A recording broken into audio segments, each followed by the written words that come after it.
Shalom jemaat yang dikasihi oleh Tuhan. Kita berjumpa lagi di dalam sapaan pastoral kami pada hari ini. Kami berharap Bapak Ibu dan saudara-saudara sekalian bisa mengikuti bersama-sama di dalam pujian dan penyembahan kita, di dalam firman Tuhan yang akan disampaikan.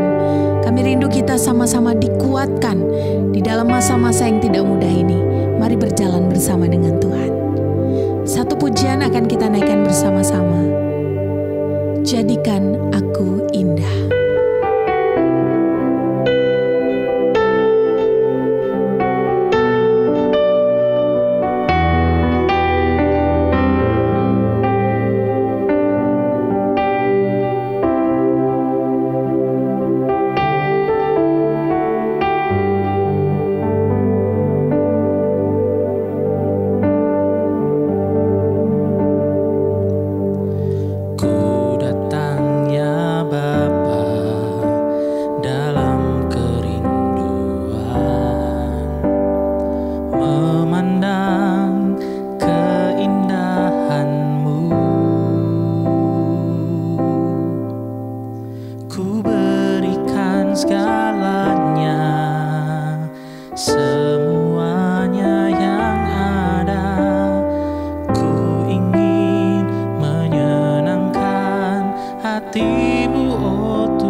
Jadikan aku indah yang kau pandang mulia,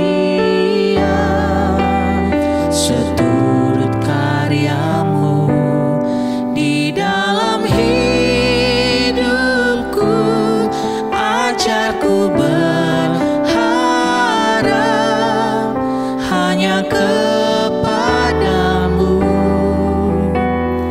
taat dan setia kepadamu,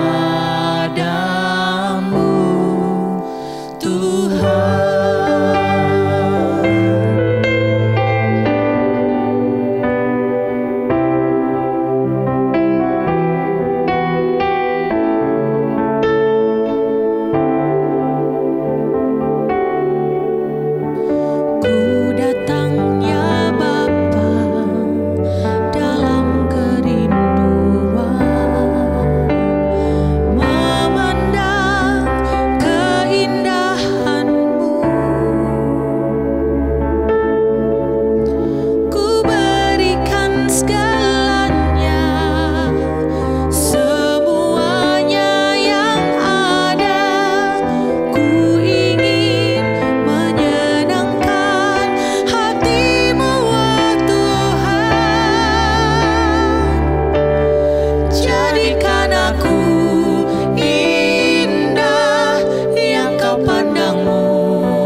Shalom jemaat yang dikasihi oleh Tuhan, bertemu kembali dengan saya penginjil Kristian dari Pastori Gereja di dalam sapaan pastoral kami melalui sapaan firman pada hari ini.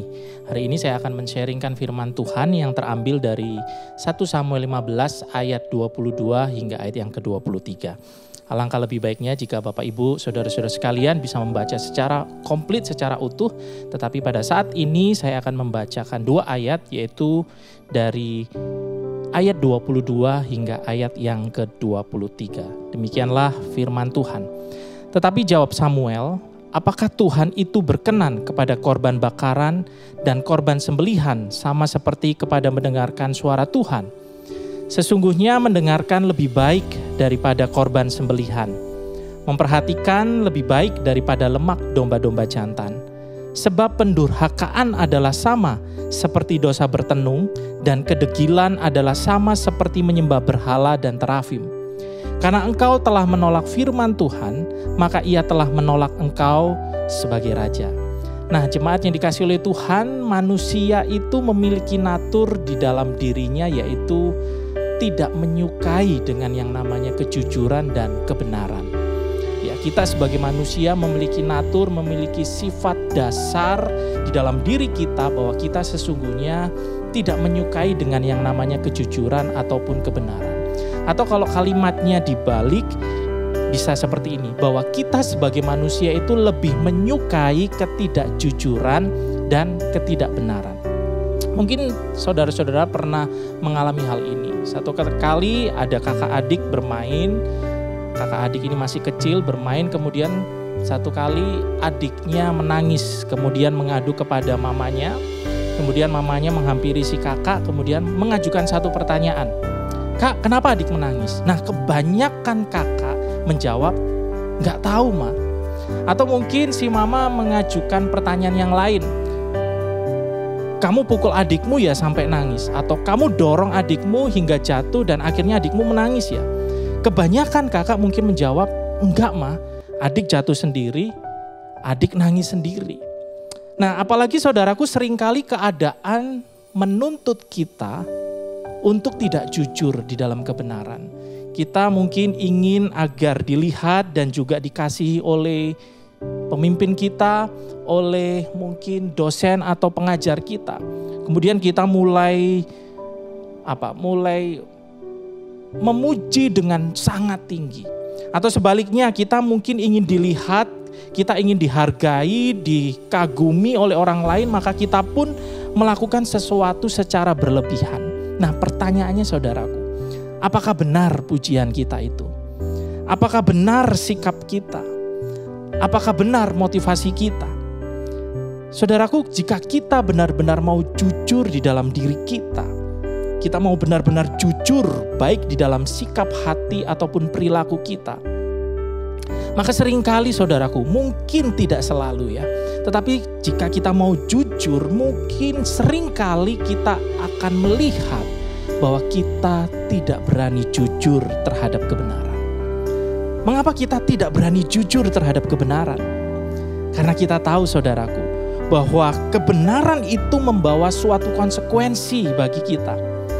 Artinya kita sadar betul bahwa ketika kita mengucapkan kebenaran, ketika kita jujur di dalam kebenaran, ada konsekuensi yang kita terima. Apa itu? Mungkin kita tidak disukai oleh teman-teman kita. Mungkin bahkan kita sampai dibenci oleh orang-orang yang mana sebenarnya kita jujur, kita benar terhadap mereka.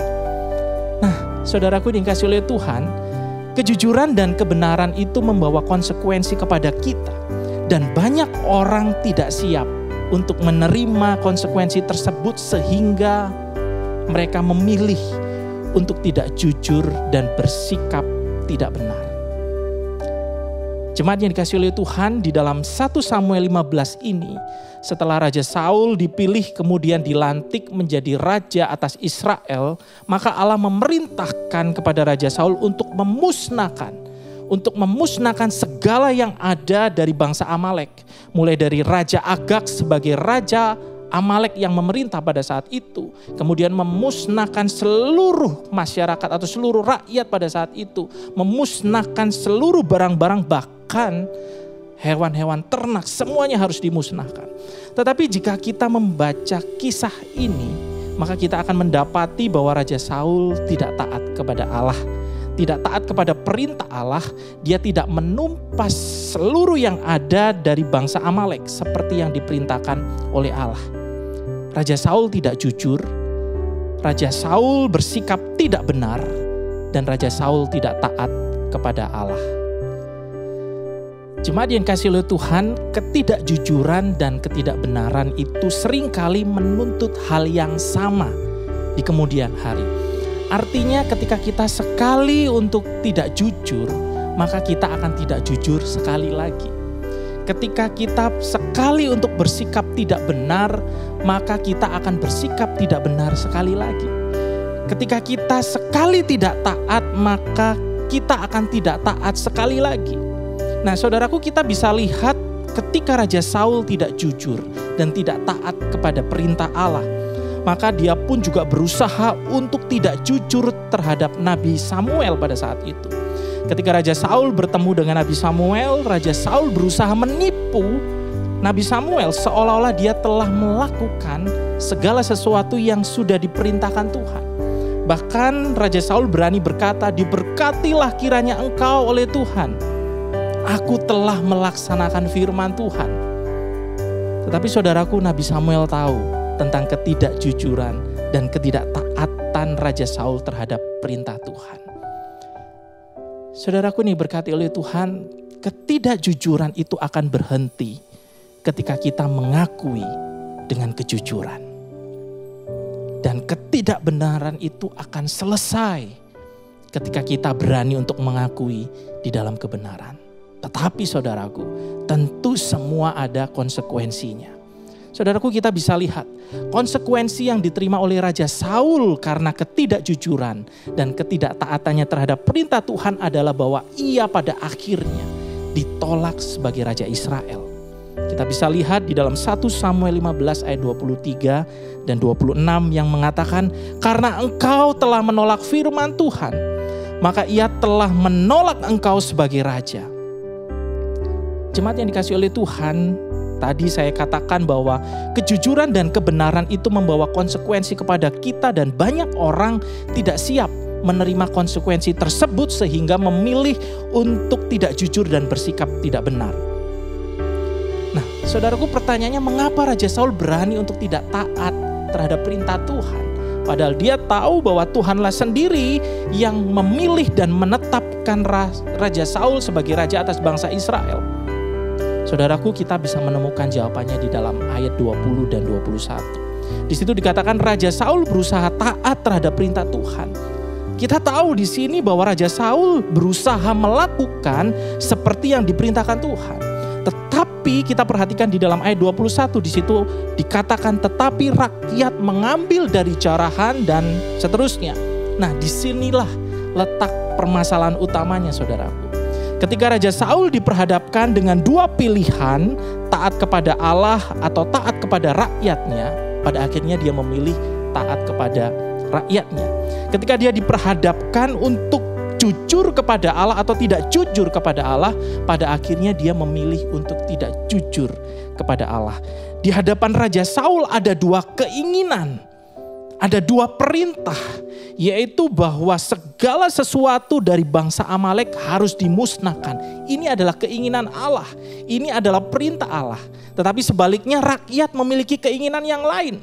Rakyat memiliki dalam tanda kutip perintah yang lain, ingin menyimpan atau menjara barang-barang yang terbaik. Dan Raja Saul, saudaraku, tahu ketika dia mungkin jujur di hadapan Tuhan, dia taat melakukan firman Tuhan, melakukan perintah Tuhan. Dalam hal ini artinya dia tidak mengikuti apa yang menjadi keinginan dari bangsanya, dari rakyatnya. Dia tahu ada konsekuensi, dia tahu ada resikonya, saudaraku. Dia mungkin dibenci oleh rakyatnya karena bahasa politisnya sekarang itu dianggap tidak pro ke rakyat. Dia mungkin kehilangan wibawanya sebagai raja. Dia bahkan mungkin bisa ditinggalkan oleh para pengikutnya dan tidak dihormati sebagai Raja Israel. Ketika Raja Saul melakukan kebenaran, taat kepada perintah Tuhan ada konsekuensinya. Dan Raja Saul tidak siap menerima konsekuensi tersebut, sehingga pada akhirnya dia memilih untuk tidak jujur dan tidak taat kepada Allah. Kemudian saudaraku, selain ditolak sebagai raja, konsekuensi yang diterima oleh Raja Saul adalah bahwa segala bentuk penyembahan, segala bentuk persembahan yang diberikan kepada Allah dikatakan tidak berkenan di hadapan Allah. Dari ayat 22 hingga ayat 23 yang tadi saya sudah bacakan, kita tahu bahwa ternyata ketaatan kepada Allah itu jauh lebih penting daripada penyembahan kita. Bahwa ketaatan kepada perintah Allah itu jauh lebih penting, jauh lebih bernilai dari segala persembahan yang kita berikan. Bahkan kalau kita mau simpulkan saudaraku, tanpa ketaatan semuanya itu menjadi sia-sia dan tidak berkenan di hadapan Tuhan. Saudaraku yang dikasihi oleh Tuhan, mungkin di dalam kehidupan penyembahan kita bisa mengangkat tangan kita bisa bersujud, berlutut di hadapan Tuhan, bahkan mungkin kita bisa menangis. Tetapi saudaraku, tanpa kejujuran dan tanpa ketaatan di hadapan Tuhan, semuanya itu menjadi sia-sia. Mungkin saudaraku, kita memiliki ketaatan di dalam memberikan persembahan. Kita memberikan persembahan secara rutin. Kita memberikan persembahan perpuluhan kita. Bahkan kita memberikan segala tenaga, waktu, pikiran kita kepada Tuhan melalui pelayanannya di gerejanya.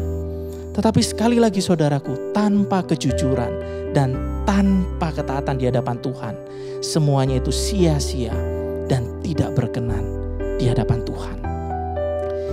Jemaat yang dikasihi oleh Tuhan, mengakhiri sapaan firman Tuhan di hari ini, mari saya mengajak kita bersama-sama untuk membangun kehidupan kita di atas kejujuran. Membangun kehidupan kita di atas kebenaran Tuhan. Membangun kehidupan kita di atas ketaatan kepada Tuhan dan firman-Nya. Memang saudaraku, mungkin ada konsekuensi yang akan kita alami ketika kita jujur, ketika kita melakukan kebenaran, bahkan ketika kita taat kepada Tuhan. Mungkin ada konsekuensi yang akan kita alami. Tetapi saudaraku, jika kita ingin hidup menyenangkan hati Tuhan, maka satu-satunya jalan adalah kita harus jujur dan taat kepada perintah Tuhan. Saudaraku, jika kita ingin menjadi pribadi yang berkenan di hadapan Tuhan, satu-satunya cara pun kita harus berani jujur dan taat kepada firman Tuhan. Akhir kata saudaraku, mari jadikan kejujuran, kebenaran, dan ketaatan terhadap firman Tuhan itu sebagai dasar, sebagai pondasi di mana kita membangun hidup kita. Apapun yang saudara lakukan, niscaya ketika itu dilakukan, segala sesuatu yang kita kerjakan akan berkenan dan menyenangkan hati Tuhan. Tuhan Yesus memberkati kita sekalian.